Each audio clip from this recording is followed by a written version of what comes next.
Hi, this is Jendo. Welcome to Tree Leaf. In the past, people spoke of the amazing, miraculous, magical powers of a Zen master. And amongst these powers was the ability to make oneself as big as all time and space, or as small as a grain of sand, as an atom. And it's true. And you can too. You know, big and small are judgments that we make every day. And one of the amazing powers we develop in the Zen practice is the ability to make the small very big, the big very small, and to see that which is right through and through all big and small. Now we make things that are small very, very large in our Zen practice.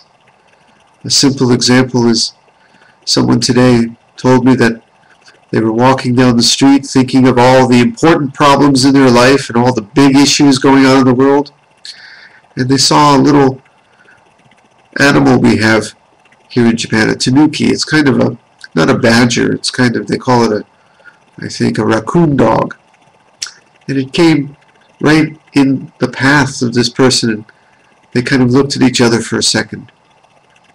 And it was a very small thing, but time stopped, and this little intimate contact with the little raccoon dog became something very big that this person's been talking about all week and may remember for a long, long time. And at other times we have very, very big problems in life that seem so big that sometimes maybe we really get angry about them, start a fight about them, start a war even between countries over big issues like who owns a few inches of some land or an island. We're going to have a war, we're going to fight over it, it's really important. Or maybe there are big events in our life. Someone we love is going to leave us soon, is dying. This seems really, really big and pressing on us like a big stone. And it is big. But we also learn to just bring it down to size. Let it be. Even let it go.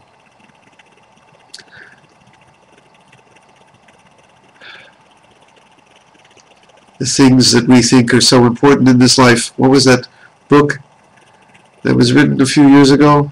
Just, what is it? Worry about the small things, or something like that. You know the one I mean. Just let it go. Keep your eyes focused on what's right in front of you. But we also know that the big is in the small, and the small is in the big. And I was talking today, to give an example of this, of Chinese and Japanese paintings versus some Western paintings. In many Western paintings, like the Mona Lisa, there's one person or object in the scene that's very important. The Mona Lisa and her smile.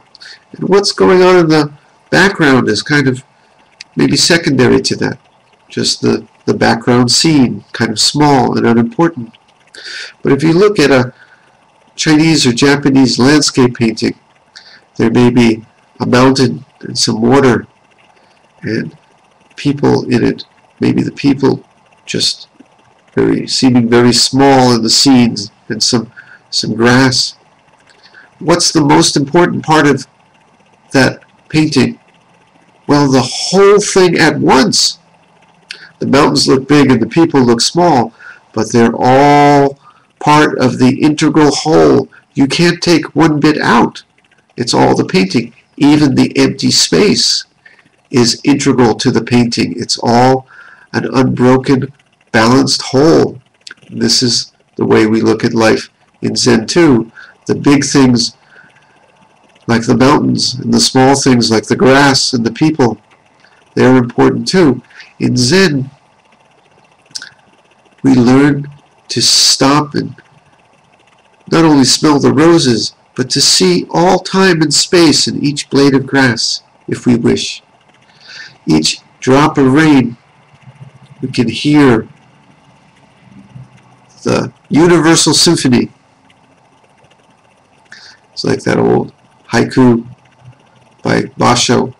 I'm going to put this up on the website, but the frog jumps in the water and plop. And in that sound, in that moment, everything is spoken. The Buddha held up a flower, and Mahakashyapa smiled.